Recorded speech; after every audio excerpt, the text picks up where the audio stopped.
Baik ibu-ibu yang berbahagia, yang masih semangat, kita langsung mendengarkan sesi pemaparan tentang keaswajaan. Jangan hanya selama ini kita mengaku saya aswaja, tapi belum mengerti aswaja sebenarnya itu apa dan bagaimana. Baik, lebih lengkapnya mari kita dengarkan pemaparan dari Ibu Nyai Aniroh. Dengan hormat disilakan.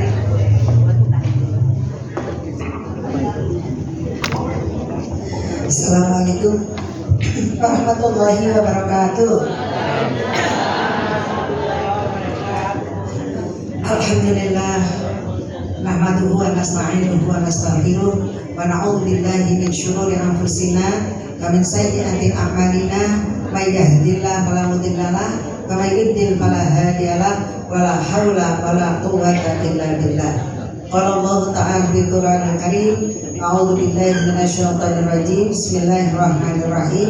Man 'amila shalihan min dzakarin aw untha wa huwa mu'minun falanuhyiyannahu hayatan thayyibah wa lanajziyannahum ajrahum bi ahsani ma kanu ya'malun. Wa qala Rasulullah sallallahu alaihi wasallam, khairun nas anfa'uhum linnas. Shadaqallah wa shadaqa Rasulullah sallallahu alaihi wasallam. Ibu masih semangat, Bu? Siapa saya? Muslimah NU. Ulang. Siapa saya?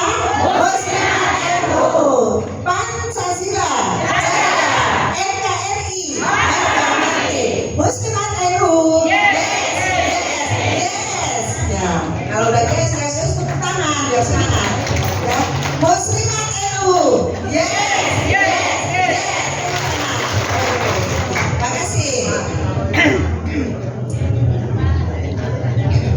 Mohon maaf suaranya agak terganggu. Ibu-ibu yang saya hormati, sebelum masuk ke materi aswaja Ahlus Sunnah wal Jamaah An-Nahdiyah, ingin saya informasikan. Tadi kan kami dan saya dan Bu Erna sudah menyampaikan bahwa saya ditugasi sebagai ketua bidang organisasi melanjutkan tugas dan khidmah dari Ibu Prof Sri Mulyati. Nah, kemarin saya mengirim Google Form yang dari mulai tingkat PW, kemudian PC, kemudian PAC, dan PAR, pimpinan anak ranting. Ini mohon nanti Ibu diisi. Dan saya mengharapkan tidak ada yang mempunyai anggapan yang lain, karena dengan saya mengirim Google Form itu ada ibu-ibu di suatu tempat, di suatu masa yang mengatakan jangan dikirim, kalau yang sudah kirim tarik kembali, itu nanti ibu-ibu dalam pribadi akan disedot nanti untuk kepentingan pilpres bla bla bla bla bla. Saya seperti mau pingsan, Bu. Masa sih muslimah begitu ya? Itu mestinya tanya, jangan lalu menjustifikasi. Tanya, ibu mengirim Google Form itu tujuannya apa? Begitu. Jadi kalau tanya pasti akan saya jawab. Tujuannya adalah untuk update, ya, untuk membuat satu pengetahuan masa ini seberapa PW siapa saja, PC, PAC, dan PAR pimpinan anak ranting untuk apa? Untuk kepentingan nanti Kongres Muslimat insya Allah tahun depan. Jadi nggak ada tujuan lain. Ya? Jadi makanya saya katakan, ibu mari kita melihat sesuatu dengan hati yang putih dan bersih. Ya, karena apa? Karena hati itu adalah mercusuar diri kita. Saya bilang ibu nyai, ibu para ustadzah itu pasti masih ingat dan selalu akan ingat dengan sabda Rasulullah, ala fil jasadi mudghah, idza sholahat sholahal jasad, idza fasadat jasad. Ingat, ala fahiyal qalb. Ingat, di dalam diri kita ini ada gumpalan darah. Jika gumpalan darah itu bagus, maka akan bagus seluruh jasadnya. Karena apa? Karena bersih putih hatinya. Ya, tapi kalau gumpalan darah itu jelek, maka jelek seluruh jasadnya. Karena apa? Karena dipenuhi dengan penyakit hati, yaitu apa? Suudzon. Orang untuk pendataan ulang dibilang untuk apa ya, kepentingan ini itu dan lain sebagainya. Lalu nanti bertanya malah, apa itu gumpalan darah itu apa? Fahiyakon itu adalah hati. Jadi hati itu adalah mercusuar diri kita. Jika hati kita bagus, maka yang akan dilihat serba positif. Tapi kalau hati kita bulat, kalau orang Jawa bilang ya, maka yang akan dilihat oleh kita itu serba jelek. Nah itu kita tidak boleh seperti itu. Jadi nanti ibu PAC semuanya itu hendaknya mengisi Google Form. Nanti kalau saya kok belum dapat, nanti akan saya kirim lagi. Begitu ya Bu ya. Nah kemudian hal yang lain juga bahwa menjelang kongres nanti kita mesti harus punya data yang akurat. Jadi sekali lagi saya ulang, kirim Google Form dan hendaknya diisi. Baik Bu, kita akan lanjut kepada materi tentang aswaja atau Ahlus Sunnah wal Jamaah An-Nahdiyah. Untuk halaman 1 yaitu mengenal muslimat. Lanjut halaman 2 visi muslimat NU. Kemudian halaman 3 misi muslimat NU. Saya kira tidak usah saya ulang kembali karena waktunya juga sudah malam. Jadi saya akan masuk kepada tentang materi Ahlus Sunnah wal Jamaah. Jadi seperti tadi saya mengatakan, Ibu Mbak Protokol ini, Mbak MC itu mengatakan jangan Ahlus Sunnah wal Jamaah itu hanya dinyanyikan saja, tapi harus dipahami. Bagaimana Bu? Setuju. Setuju ya? Harus. Di dalam marsnya Al-Quran, yuk Al-Quran, hadis ijma dan qiyas menjadi pedoman utama. Ya tahu, nyanyikannya begitu, ya kan? Jadi Al-Quran, hadis, ijma, qiyas menjadi pedoman utama. Nah, sebelumnya saya ingatkan dulu, ya atas nama bidang organisasi boleh ya Bu ya. Jadi besok menyanyikannya bukan hanya Mars Muslimat NU saja dan Subhanal Waton, tapi ditambah dengan lagu kebangsaan Indonesia Raya. Besok acara resmi ya Bu, ada pelantikan dan nanti kan ada acara seremoni ya. Jadi lagu yang pertama kita nyanyikan adalah Indonesia Raya, kemudian yang kedua Mars Muslimat NU dan yang ketiga Subhanal Waton. Nah kemudian pada pertama kali ya Kori melantunkan lagunya, melantunkan ayat-ayat sucinya. Setelah selesai kan mesti harus ada sholawat. Itu seremoni dari Muslimat NU, nggak boleh ketinggalan sholawat. MC itu langsung otomatis mempersilahkan ibu berdiri, ya. Supaya tidak duduk berdiri gitu. Ya kalau yang masih muda kayak saya yang sedalam sih repot. Saya udah 72 tahun umurnya Bu. Kalau ini agak repot gitu ya. Jadi baca sholawat, tetap berdiri, dilanjutkan dengan menyanyikan lagu Indonesia Raya, dilanjutkan dengan Mars Muslimat, dilanjutkan dengan Subhanul Waton. Ketika menyanyikan Mars Muslimat, bukan hanya paduan suara yang berdiri, tapi seluruh hadirin itu berdiri dan ikut menyanyikan supaya meresapi lagunya, dan yang lebih dari itu adalah supaya hafal, gitu kan? Nah, jadi kalau sudah dihafal itu kita jadi tahu Al-Quran, hadis, ijma dan qiyas gitu ya. Nah, jadi saya ulang ya, berdiri semua. Ketika menyanyikan lagu Indonesia Raya, menyanyikan Mars Muslimat NU, Subhanul Waton, itu kita semuanya berdiri. Dan ketika menyanyikan Subhanul Waton, pada umumnya itu tidak begini, ya, tapi langsung dengan semangat, Nah, direjanya juga, direjanya itu tidak pelan begini, tapi langsung, ya.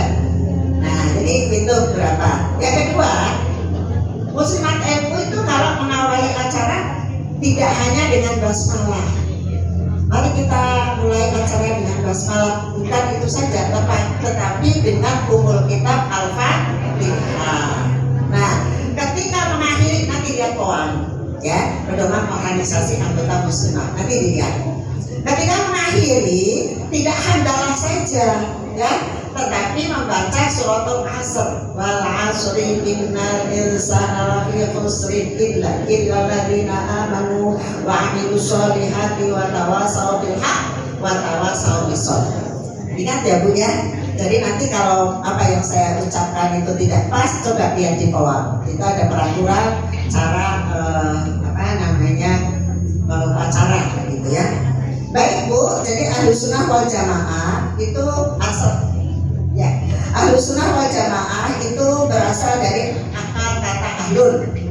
Mohon maaf kalau punyai para ustadzah, kalau saya nanti ada yang keliru dibetulkan ya Bu ya.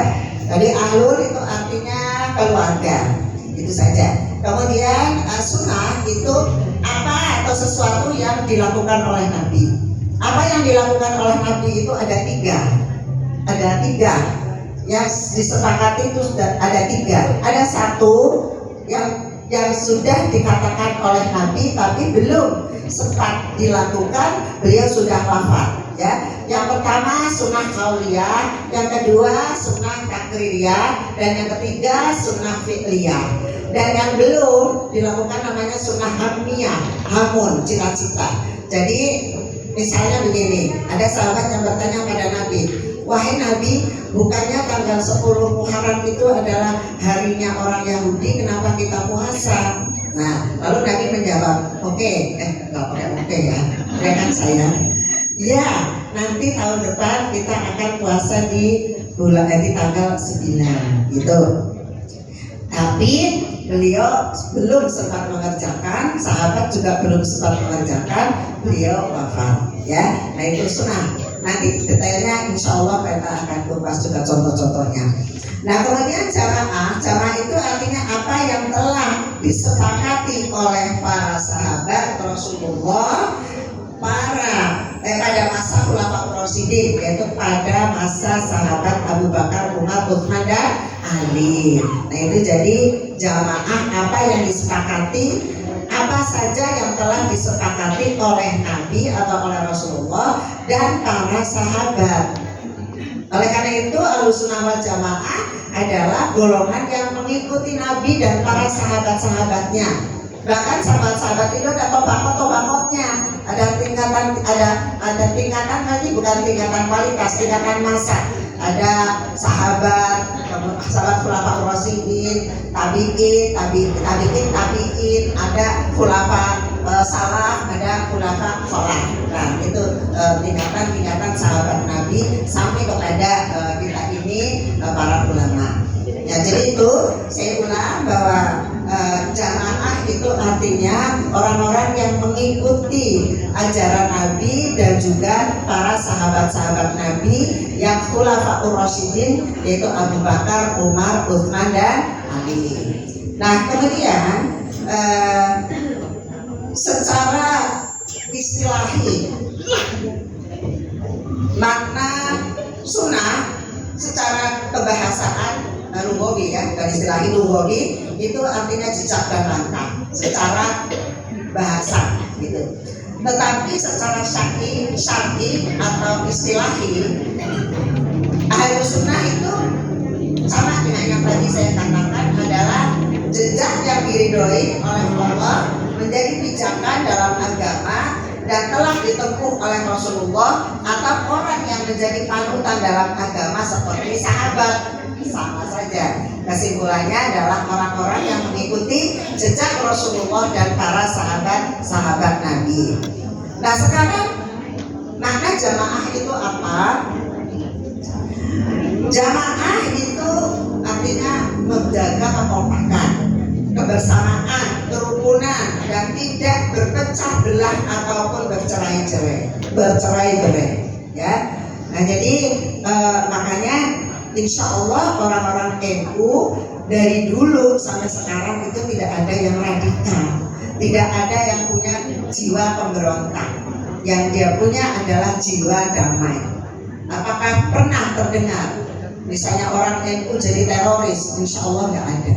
Orang NU yang radikal menentang pemerintah, sudah jelas-jelas bahwa kita ini mempunyai 4 pilar, Undang-Undang Dasar 1445, kemudian Bhinneka Tunggal Ika, Pancasila, dan NKRI. Pokoknya nanti kalau menang, Undang-Undang Dasar kan bikinan manusia. Kalau kita menang, ganti dengan khilafah. Kira-kira Ibu setuju nggak, Bu? Tidak. Nah, tadi sudah disebutkan. NKRI harga mati. Nah, gitu ya. Nah, dikatakan jamaah karena golongan ini selalu memelihara kekompakan, ya kan?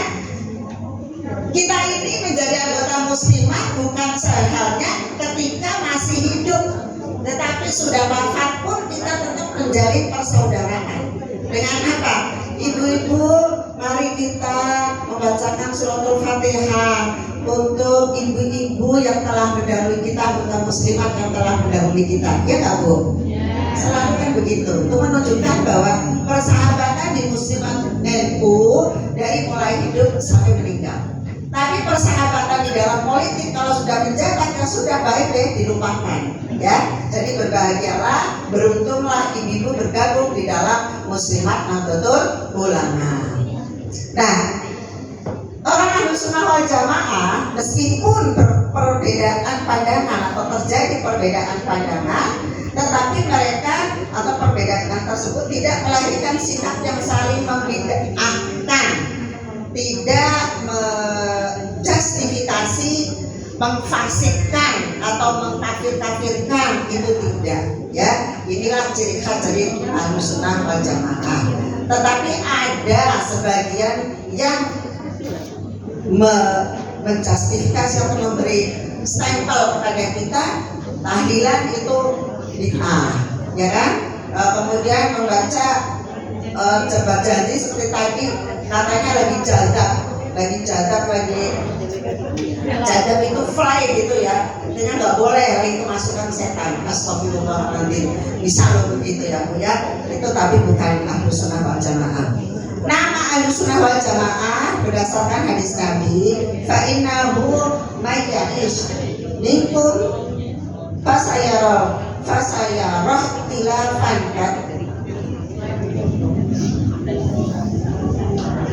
katsiran fa'alaikum bisunnati sunnatal khulafa'ir rasyidin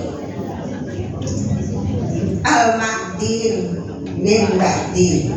Sesungguhnya barang siapa yang masih hidup di antara kalian, dia akan melihat banyak perselisihan, maka berpegang teguhlah pada sunnahku dan sunnah khulafaur rasyidin yang menjadi petunjuk setelah aku. Nah, jadi itu diulang-ulang bahwa golongan Ahlussunnah wal Jamaah adalah golongan yang mengikuti jejak Rasulullah dan sahabat-sahabatnya, bukan hanya Rasulullah saja. Karena sahabat-sahabatnya ini juga menjadi penentu dalam hukum Islam.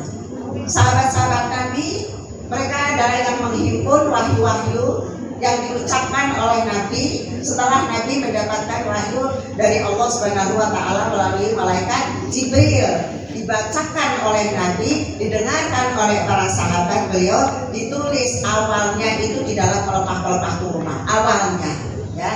Nah, baru pada zaman Khalifah Utsman, Quran itu dihimpun supaya tidak tercerai-berai di dalam pelepah-pelepah kurma dan di dalam tulang-tulang, dihimpun menjadi satu, menjadi Al-Quran dalam satu kitab supaya gampang dipelajari oleh umat-umat setelah Nabi wafat dan para sahabat yang wafat. Maka sampai sekarang bukan hanya puluhan ribu, jutaan orang yang menghafal atau penghafal Al-Quran. Tadi sore saya baru saja meninjau pesantren yang sebagai penghafal Al-Quran, jutaan. Di PP Muslimat NU juga banyak ustadzah pengurus yang juga hafal Al-Quran. Nah, jadi itulah tanda kesucian, keautentikan, keaslian dari Al-Quran. Kalau ibu melihat atau mendengar dari tetangga sebelah bagaimana kitab sucinya itu sudah mengalami berbagai macam perubahan-perubahan, tapi kalau Al-Quran dari mulai dulu sampai sekarang itu masih asli, tidak tergantikan satu kata pun, tidak ada. Dan ini janji Allah, inna nahnu nazzalna dzikra wa inna lahu lahafidun. Aku Allah yang menurunkan Al-Quran dan aku yang akan menjaganya. Jadi kita yakin tidak pernah akan bisa dipalsukan, tidak pernah dikurangi ditambah satu huruf pun, itu Al-Quran. Kemudian kita diingatkan kapan aswaja kalau di Sunnah wal Jamaah itu muncul sebagai ajaran. Aswaja telah ada sejak zaman Rasulullah SAW dan sebagaimana hadis yang diriwayatkan oleh Abu Dawud dan At-Tirmidzi dan Ibnu Majah dari Abu Hurairah radhiyallahu anhu, umat Yahudi akan terpecah menjadi 71 golongan. Kemudian umat Nasrani akan terpecah menjadi 72 golongan. Umat Islam akan terpecah menjadi 73 golongan. Semua golongan tersebut akan masuk neraka kecuali satu golongan, yaitu orang-orang yang mengikuti sunnah Rasulullah dan para sahabatnya. Siapa dia? Siapa itu adalah golongan Ahlussunnah wal Jamaah. Sekarang ditambah An-Nahdiyah. Ahlussunnah wal Jamaahnya orang NU, sebab yang bukan orang NU juga mengatakan Ahlussunnah, tapi tidak wal Jamaah dan An-Nahdiyah. Nah, maka sebagai paham atau golongan yang dimaksud Ahlussunnah, wal Jamaah adalah golongan mayoritas umat Islam yang secara konsisten mengikuti ajaran dan amalan atau sunnah Nabi Muhammad SAW serta para sahabat-sahabatnya, dan membela serta memperjuangkan berlakunya di tengah-tengah kehidupan masyarakat Islam. Ini ya. Nah, kemudian aswaja kapan pertama kali muncul adalah di tahun 3 Hijriah, di tahun ketiga Hijriah. Kemunculan ini disebabkan karena munculnya firqah-firqah dalam Islam. Ibu tahu, yang guru sejarah Islam SKI itu pasti tahu firqah-firqah yang muncul pada saat itu, yaitu misalnya ada Syiah yang sampai sekarang ini. Syiah itu kalau yang maidit, kalau yang apa ya namanya, yang dia sangat maidit itu apa ya? Kencang lah pokoknya ya. Itu sangat bahaya loh, Bu. Tahun 2015 saya dengan suami almarhum ada kesempatan ditugaskan oleh PBNU untuk ke Libanon, itu menghadiri halakoh. Halakoh itu ya kayak diskusi lah begitu ya, seminar begitu. Nah, awalnya perjanjiannya halakoh ini pertama ditujukan kepada para duta-duta besar negara-negara Islam.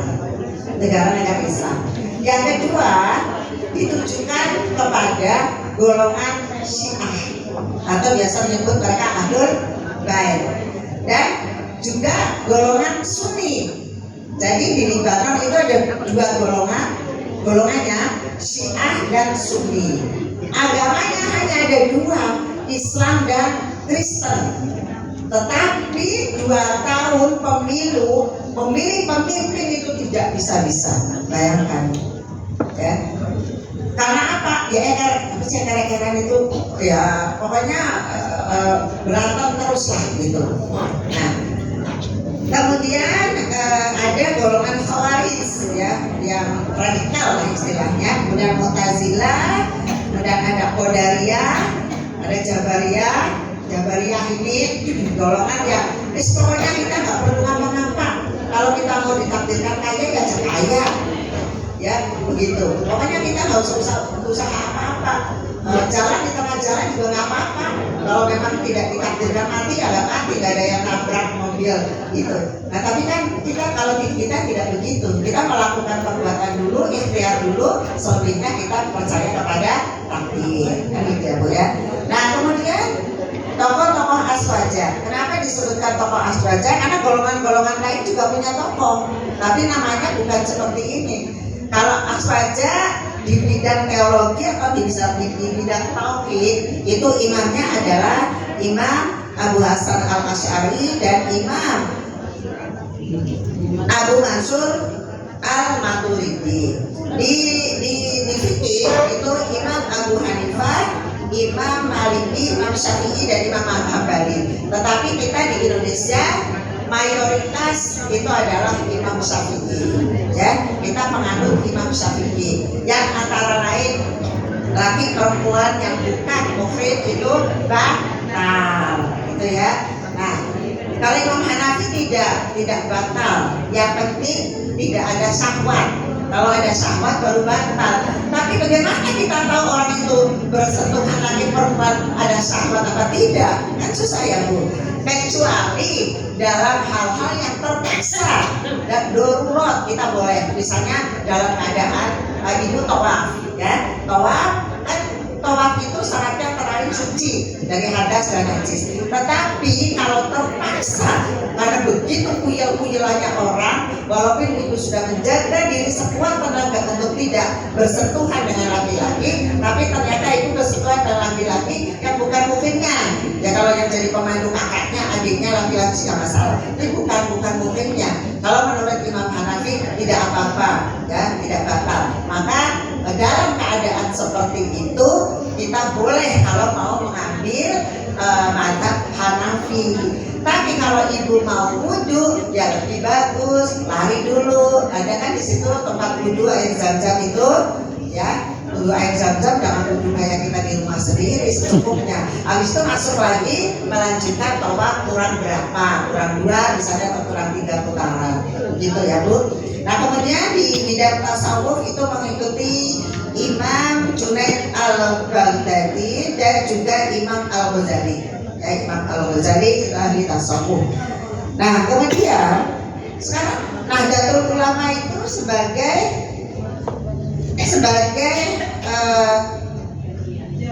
pandangannya Nahdlatul Ulama sebagai jamiah diniyah itu seperti apa? Nahdlatul Ulama sebagai jamiah diniyah adalah wadah bagi para ulama dan pengikut-pengikutnya yang didirikan pada 16 Rajab 1344 Hijriah atau 31 Januari 1926 Masehi. Jaraknya jauh sekali. NU didirikan tahun 26, Muslimat NU didirikan tahun 46. Itu menggambarkan bahwa bagaimana sulitnya kelahiran muslimat. Karena apa? Karena para bapak-bapak, para kiai ini ingin mengetes sejauh mana kemampuan muslimat, sejauh mana integritas muslimat ketika menjadi pemimpin, sejauh mana muslimat bisa menghimpun jamiah yang nantinya akan menjadi besar seperti sekarang ini. Jumlahnya kurang lebih 30 juta anggota muslimat di dalam dan luar negeri. Kepengen mengetes itu para kiai. Oleh karena itu dari satu muktamar belum lagi, satu muktamar belum lagi, baru tahun 1946 dirasakan ini muslimat sudah mampu berdiri sendiri. Waktu itu bukan muslimat NU, tapi perempuan Nahdlatul Ulama. Nah, NU ini merupakan satu-satunya organisasi keagamaan yang dengan sadar mengklaim dirinya sebagai representasi dari paham Ahlussunnah wal Jamaah An-Nahdliyah yang sebenarnya, yang bagaimana nanti akan dijelaskan selanjutnya. Nah kemudian tujuan NU memelihara, melestarikan dan mengembangkan dan juga mengamalkan ajaran Ahlussunnah wal Jamaah yang menganut salah satu madhab di dalam fikihnya yaitu Imam Ibnu. Kenapa fikih diulang-ulang? Karena fikih itu kan suatu landasan pijakan amaliyah ubudiyah kita. Jadi harus dijelaskan dengan berkali-kali supaya apa? Supaya kita ini tidak tanfik, ya, tidak tanfik di dalam mengambil hukum. Talqin itu artinya enak-enak saja. Yang enak-enak saja yang diambil. Mana yang enteng dari Imam Abu Hanifah, mana yang enteng dari Imam Ahmad, mana yang enteng dari Imam Syafi'i, itu yang diambil. Itu tidak boleh, ya. Harus konsisten. Kalau memang mengambil satu mazhab Syafi'i pegangi.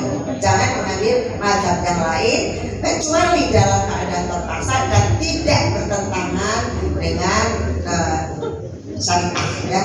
Kemudian sumber ajaran Islam, sumber ajaran Aswaja Anandiyah yang pertama Al-Quran.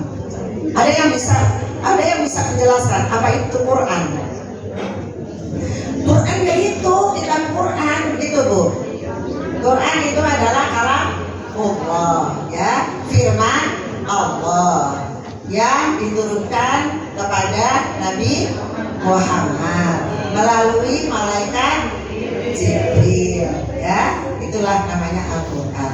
Nah, kemudian Al-Quran sebagai pedoman bagi kita, maka kita perlu tahu bahwa Al-Quran di dalam menetapkan hukum itu tidak sekaligus, tetapi berangsur-angsur, ya, berangsur-angsur dan juga disesuaikan dengan watak dan tabiat manusia. Misalnya kita ambil contoh tentang keharaman khamr, ya. Ayat yang terakhir adalah innamal khamru wal maisiru wal ansabu wal azlamu rijsun min amali syaitan. Saya terjemahkan yang Arab. Sebenarnya khamr, judi dan mengadu nasib dan sebagainya itu adalah perbuatan yang keji, amalan dari syaitan. Itu pertama yang terakhir tentang keharaman khamr. Tapi sebelumnya yaitu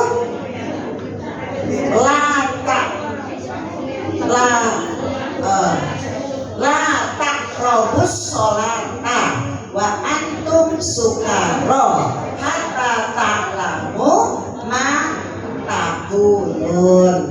Jangan kamu mendekati sholat ketika kamu dalam keadaan mabok sampai kamu tahu apa yang kamu ucapkan.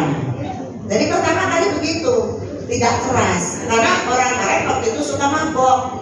Jadi stop dulu deh, kamu kalau mau sholat stop dulu, jangan mabok dulu, karena kamu nanti kalau mabok lagi baca Fatihah, ya alhamdulillahirabbil alamin, ya nyautnya nanti kepada surat Al-Asr wa tawassaw bil haqq wa tawassaw bis sabr, kan bisa saja begitu karena orang mabok. Jadi jangan sholat ketika kamu dalam keadaan mabok. Hatta ta'lamu, sampai kamu tahu ma taqulun, apa yang kamu ucapkan, begitu. Nah, kemudian sifat hukum Al-Quran yang lain tidak memberatkan dan menyedikitkan beban. Tidak memberatkan, misalnya ya ayyuhalladzina amanu kutiba alaikumus syiyam kama kutiba alal ladzina min qablikum la'allakum tattaqun.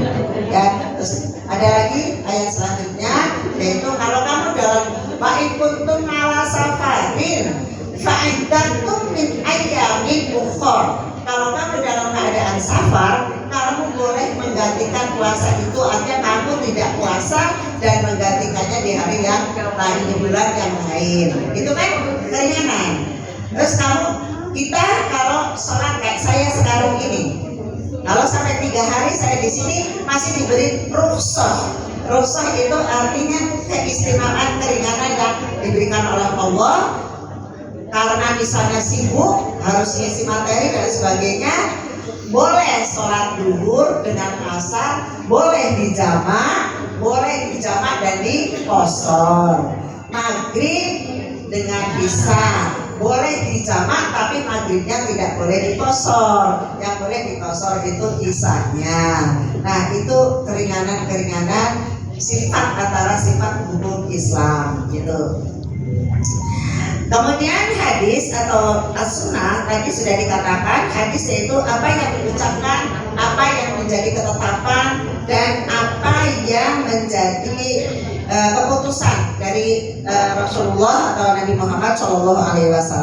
Nah, ada beberapa contoh, saya sudah carikan contoh-contoh tentang hadis, misalnya ada hadis yang namanya qauliyah. Misalnya sunnah qauliyah, apa yang diucapkan oleh Nabi. Misalnya, la sholata liman lam yaqra bi Fatihatil Kitab. Tidak dinamakan sholat kalau tidak membaca Fatihah. Jadi Fatihah itu merupakan salah satu dari rukun sholat. Ibu waktunya misalnya tinggal sedikit, boleh tidak membaca surat-surat Quran. Al-Haqqul Takatur, At-Takatur, Al-Qari'ah, Al-Zalzalah, boleh nggak baca. Tapi Fatihah tidak boleh ditinggalkan, karena itu merupakan rukun dari sholat. La sholata liman lam yaqra bi Fatihatil Kitab. Tidak ada sholat jika tidak membaca Al-Fatihah. Tapi bukan Al-Fatihah itu ya Bu. Ya alhamdulillahirabbil alamin ya itu. Nah itu. Kemudian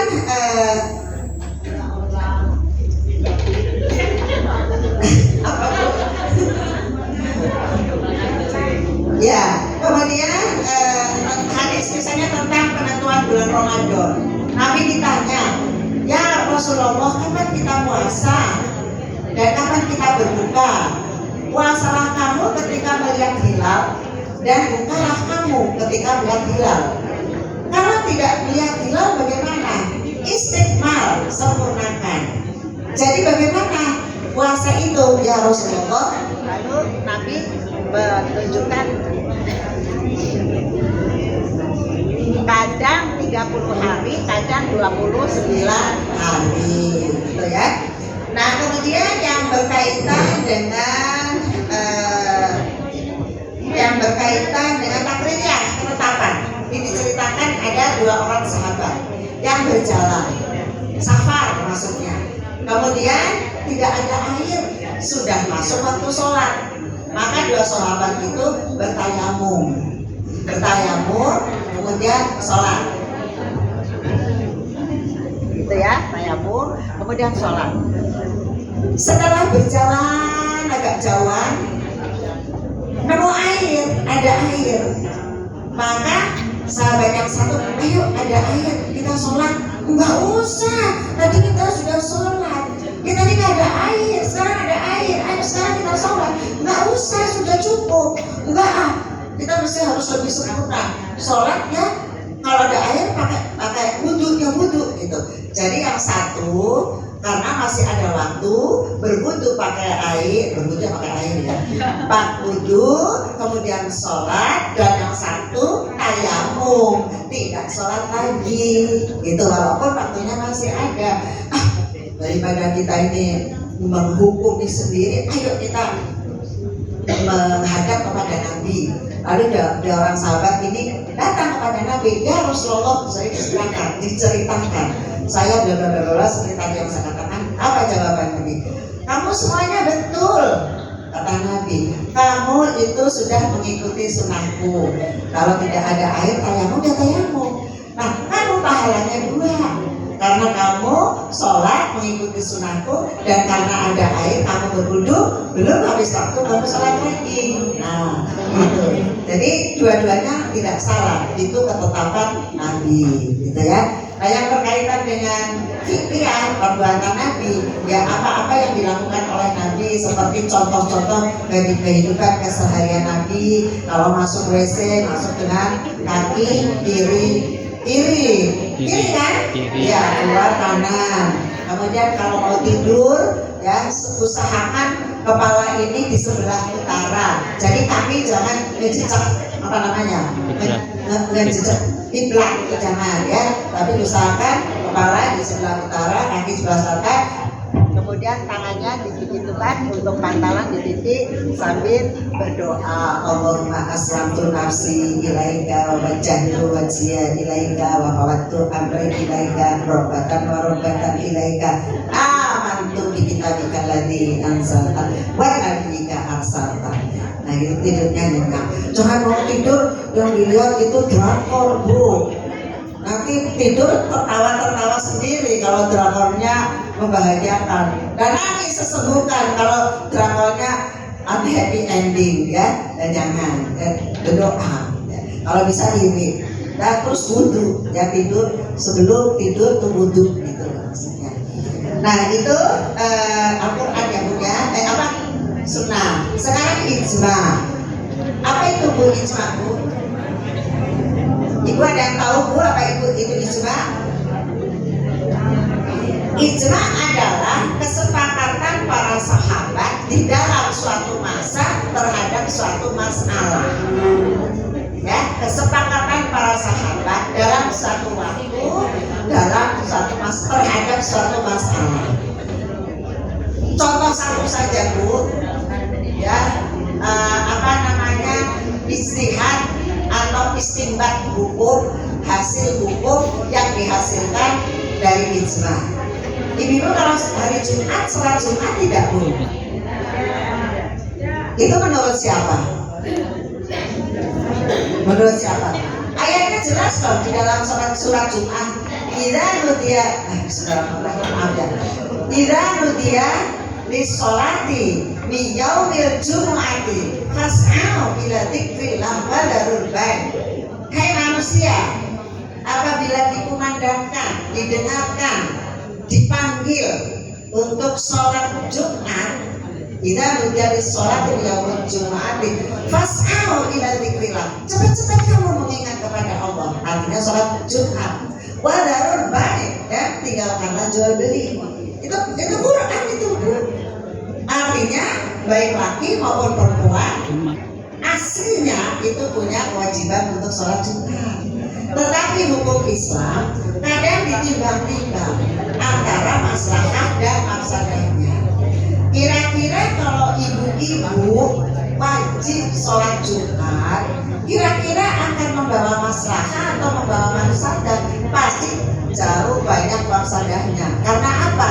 Karena sebagai istri harus menyiapkan suami mau ke masjid, makan dulu atau sarungnya disiapkan, sorbannya disiapkan. Belum kalau anak-anak laki-lakinya mau ikut bapaknya juga ke masjid, harus disiapkan. Nah ini kalau ibunya juga wajib, mandinya rebutan. Ya kalau kamar mandinya punya 2, kamar mandinya cuma 1. Saya dulu Pak, aku dulu yang laki-laki mau khutbah. Saya juga ini mau ngurusin bapak sama anak-anak. Wah ribut, bisa perang badar itu sebelum menuju ke masjid. Maka ijma'ul ulama adalah orang laki wajib sholat Jumat. Malah ada hadis 2 atau 3 kali tidak sholat Jumat, orang laki-laki tidak diakui umatnya Nabi. Tapi orang perempuan, kaum ibu tidak wajib sholat Jumat. Berdasarkan apa itu? Yaitu dari penggalian hukum, ketetapan hukum berdasarkan ijma. Apa itu ijma? Kesepakatan para sahabat dalam suatu masalah di satu masa. Bisa dipahami Bu? Ngantuk Bu? Nih, selawatan dulu ya. Selawatan kesukaannya Ibu Khofifah. Kalau hasbi Rabbi jalallah maafi qalbi illallah Nur Muhammad sallallahu la ilaha illallah. Awalnya bagaimana Bu? Sallallahu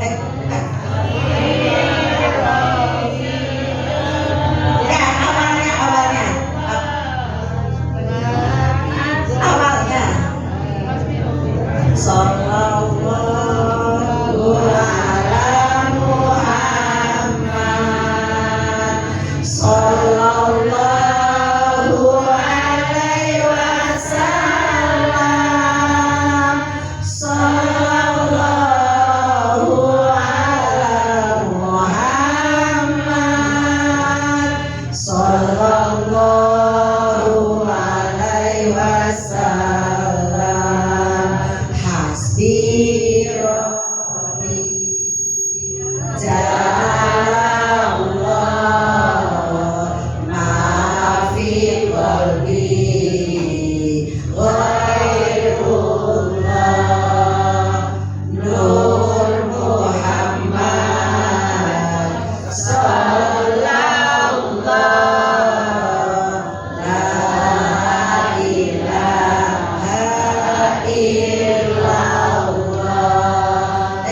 Dipimpin Mbak Deli, Bu Deli, ya.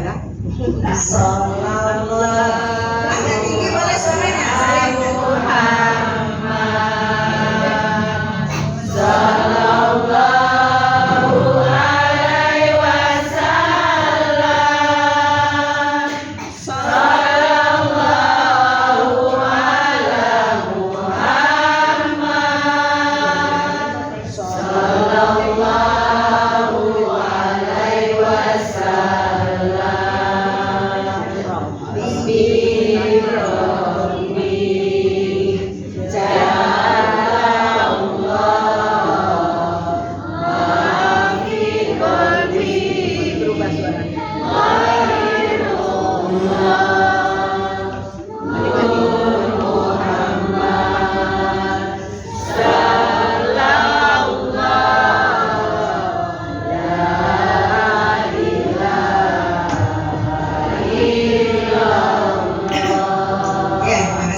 Mudah-mudahan keberkahan atas kita semua.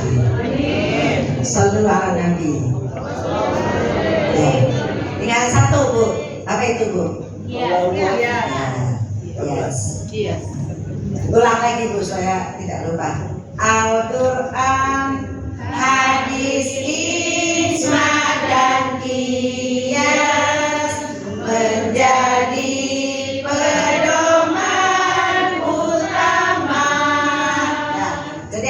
sudah, hadis sudah, ijma sudah. Sekarang lihat kias. Apa artinya kias? Kias itu dalam bahasa sehari-hari kita itu dinamakan analog, ya, analog atau menyerupakan. Maka rukun kias itu ada 4. Aslun, apalagi Bu? Far'un, apalagi ilat hukum. Aslun, far'un, ilat hukum. Ini rukun kias.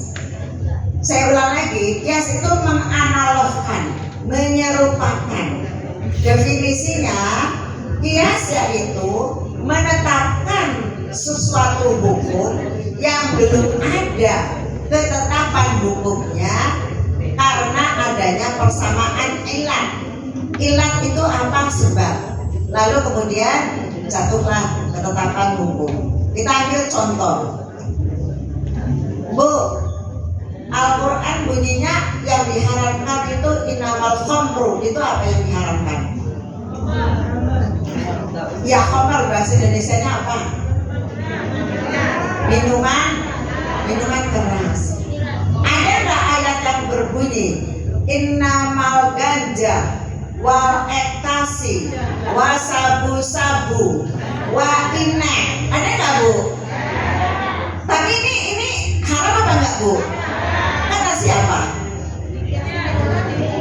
Itu tadi yang mana? Ketetapan hukum berdasarkan kias, ya. Dari aslun tadi kan saya katakan rukun kias ada 4. Aslun itu asli,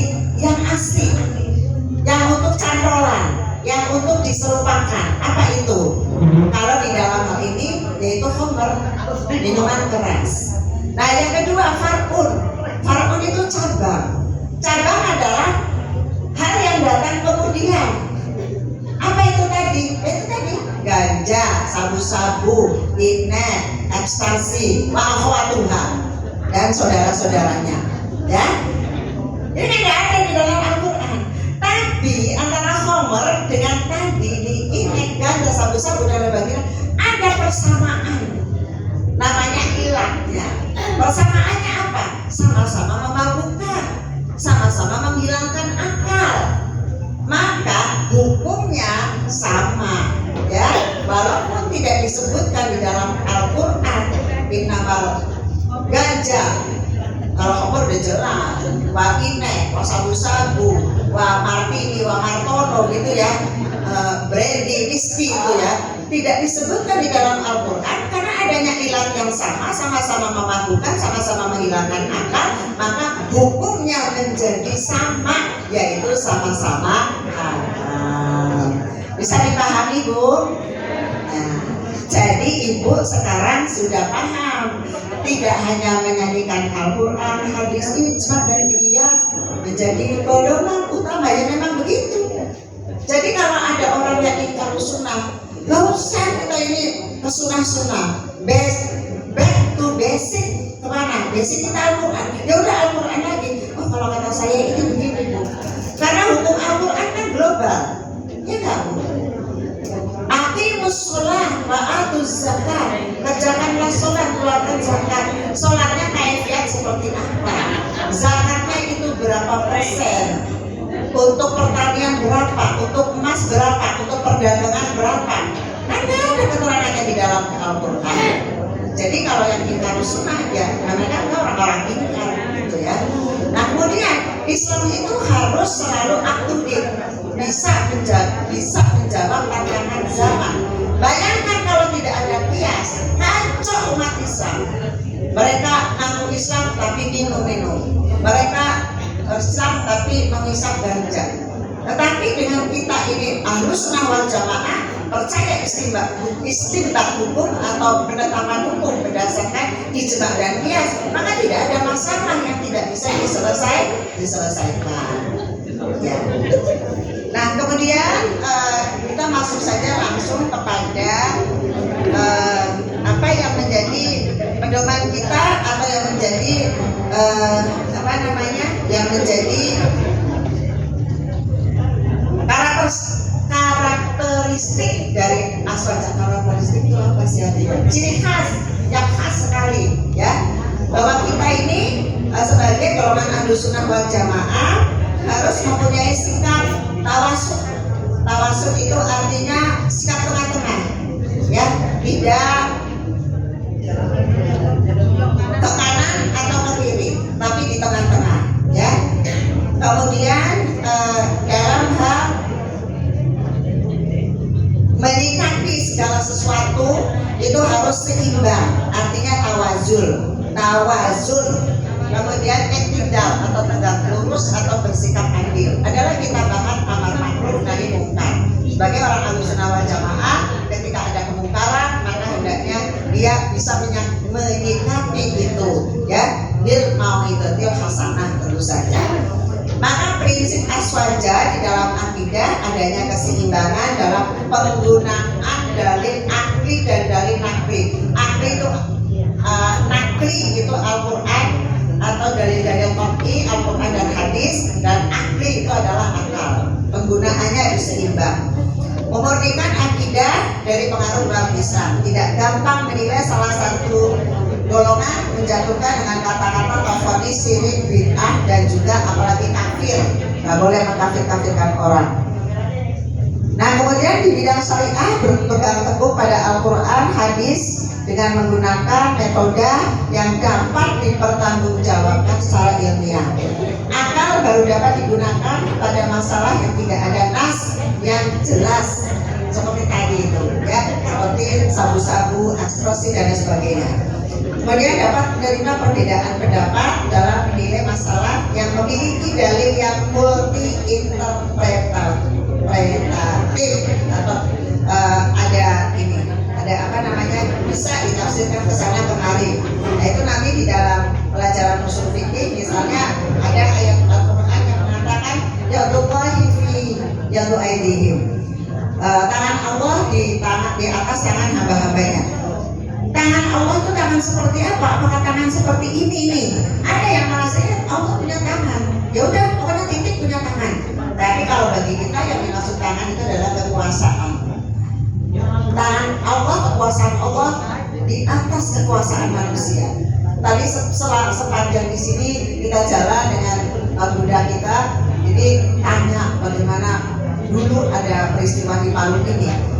Itu kan teluk, Bu, ya. Yang ada di sekitar kita ini kan teluk, bukan laut lepas. Tapi teluk kenapa bisa membuat tsunami? Secara akal itu tidak masuk di akal. Teluk itu satu tempat yang damai, yang sejuk, yang indah. Jadi tidak ada gejolak di dalamnya. Tapi kenapa teluk itu bisa bergejolak dan mampu membunuh ribuan orang? Itu karena ya Allah, kekuasaan Allah di atas kekuasaan manusia. Walaupun menurut kita tidak mungkin, bagi Allah tidak ada yang tidak mungkin. Dan itu hendaknya menjadi peringatan bagi kita semua. Masalahnya kalau ada orang yang berbuat mungkar, tidak pilih-pilih Allah di dalam memberikan pelajaran kepada kita. Semuanya hanya perhitungannya nanti di akhirat. Yang soleh walaupun meninggal ketika terjadi musibah, insya Allah masuk surga. Tapi yang lagi judi, yang lagi molimo ya, kalau orang Jawa bilang itu madat, main, madon gitu ya. Nah itu ya, itu urusannya di tangan Allah ya. Nah kemudian dalam tasawuf itu kan kita mengikuti yang terakhir dari Imam Ghazali. Tasawuf itu untuk membersihkan hati, ya, untuk membersihkan hati kita dengan menyebut kalimat Allah, dengan zikir yang beribu-ribu kali. Diharapkan itu akan membekas kepada kita sehingga kita di dalam perbuatannya itu masuk kepada derajat ihsan. Ihsan itu isim tafdil dalam bahasa Arab, itu superlatif dalam bahasa Inggris. Ihsan yang paling baik, menjadi manusia yang seutuhnya, menjadi manusia yang kamilah atau yang sempurna. Nah, dalam pergaulan antar golongan mengakui watak manusia berbeda-beda, mengembangkan toleransi. Pergaulan antar golongan harus atas dasar saling menghormati, gitu ya. Kemudian dalam kehidupan bernegara kita ini NKRI sudah harus tetap dipertahankan.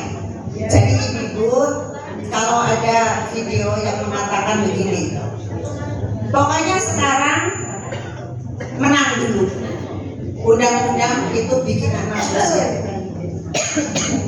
Artinya kita boleh ubah-ubah, nggak usah NKRI, nggak apa-apa, kita bikin menjadi khilafah misalnya. Apa bisa begitu, Bu? Bisa tidak, Bu? NKRI diubah menjadi khilafah, bisa nggak, Bu? Nggak bisa.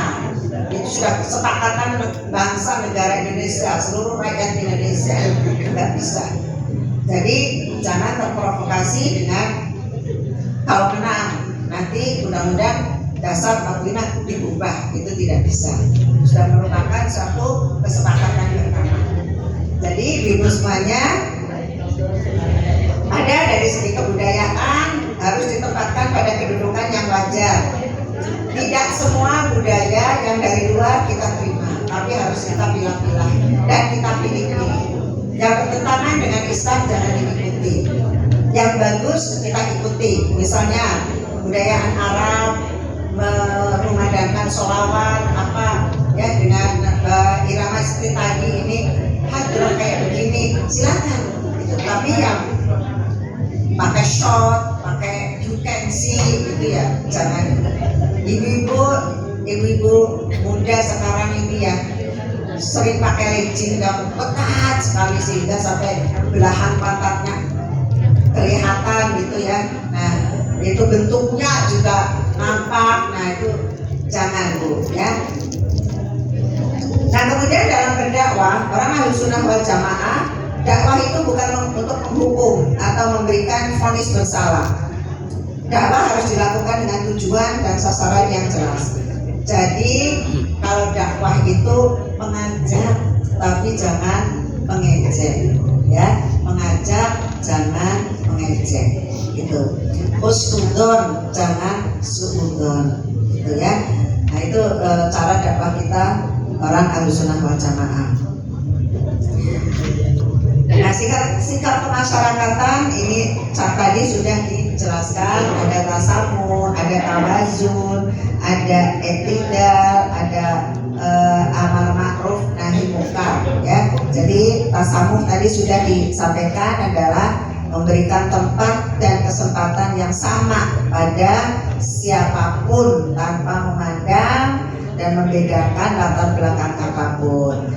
Nah amar ma'ruf nahi munkar ya menolak yang tidak sesuai dengan hukum Islam dan menegakkan yang sesuai dengan hukum Islam. Tawasud moderat ya, walaupun kita berbeda agama tapi kita tidak perlu mencemoohkan, tidak perlu mengejek, tidak perlu memusuhi. Yang kita haram adalah akidahnya. Tapi kalau manusianya kita sama-sama anak Adam. Oh, kalau begitu boleh kawin silang. Kawin silang apa? Kalau kawin silang suku boleh, tapi kalau silang agama itu tidak boleh, Bu. Ya, baik laki maupun perempuan. Kata Nabi, kata Allah, ya, orang kulit hitam tapi dia beriman itu jauh lebih baik daripada yang cantik tapi mereka kafir, tidak beriman. Nah, seperti itu. Tapi kalau suku boleh saja ibu putrinya atau putranya kawin dengan bule, gak apa-apa, yang penting Islam. Kawin dengan orang India, silakan, yang penting Islam. Dengan suku Jawa, dengan Sunda, Sulawesi, dengan ini sebentar lagi mau mantu dengan orang Sulawesi. Nah, beliau Sunda, ya. Nah, antar suku itu namanya. Gak masalah, yang penting sama-sama Islam. Ya.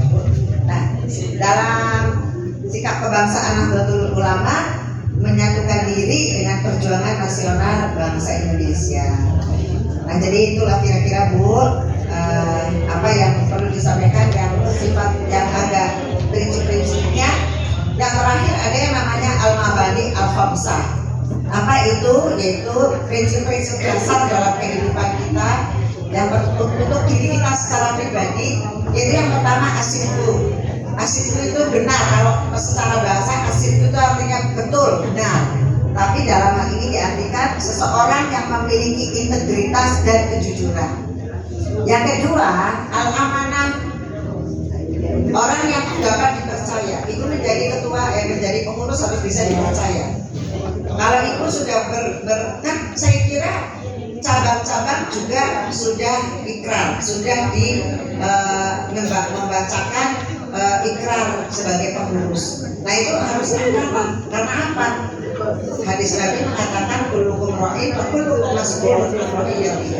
Yang kita pemimpin, jangankan kepada ibu sebagai pengurus muslimah, pada diri sendiri ini juga pemimpin. Kelak akan dimintai pertanggungjawabannya. Kamu diberi mulut untuk apa? Diberi mata untuk apa?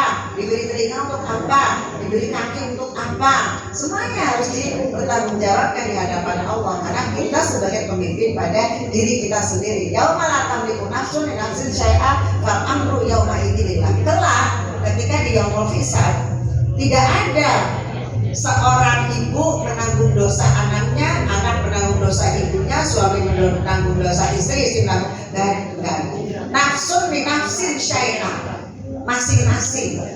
Fal amru yauma idzin lillah, dan semua urusan itu ada di tangan Allah Subhanahu wa taala, gitu ya.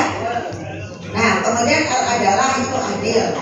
Jadi pengurus harus adil, apalagi nanti kalau membuka apa namanya Primer Koperasi Anissa, sudah ada uang sifat pinjam, sudah ada yang menyimpan, sudah banyak. Lalu ibu-ibu tidak bersikap adil. Yang daftar kalau saudaranya sendiri cepat dikasih, tapi kalau yang bukan enggak, itu namanya tidak adil. Ya, kemudian istiqomah artinya konsisten dan taat kepada azas. Ya. Saya kira itu ibu-ibu. Mungkin ada yang 1 atau 2 menit, ada yang mau bertanya dengan apa yang saya sampaikan. Cukup? Oke, ya. Terima kasih. Ya, silakan. Ini negara demokratis ya. Jadi kalau ada yang mau bicara, ya jangan dilarang. Ya, monggo silakan.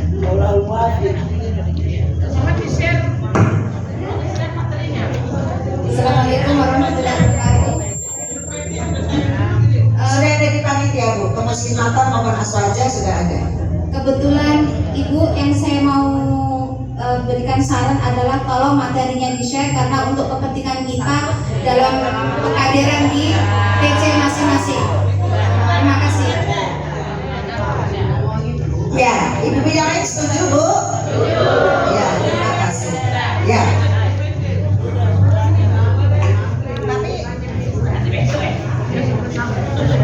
Tapi itu perlu ada penggalian ya Bu, karena yang kalau di sini kan tidak mungkin dijelaskan detail seperti tadi Quran, cara turunnya, bagaimana hukumnya, hadis juga apa saja, kalau ya fikih, takrif dilihat contoh-contohnya, kemudian juga bagaimana dia bagaimana itu nggak ada. Jadi ibu perlu belajar, ya ibu perlu belajar. Saya kira kalau yang menjadi guru di Alia itu pasti sudah bisa, sudah paham.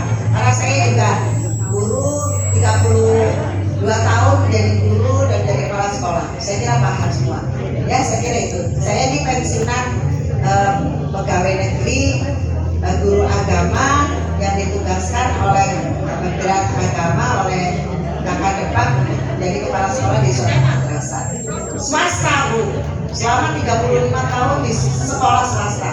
Ada hikmahnya ketika saya diberi amanat oleh suami sebuah lembaga pendidikan dan pesantren Tahfidul Quran.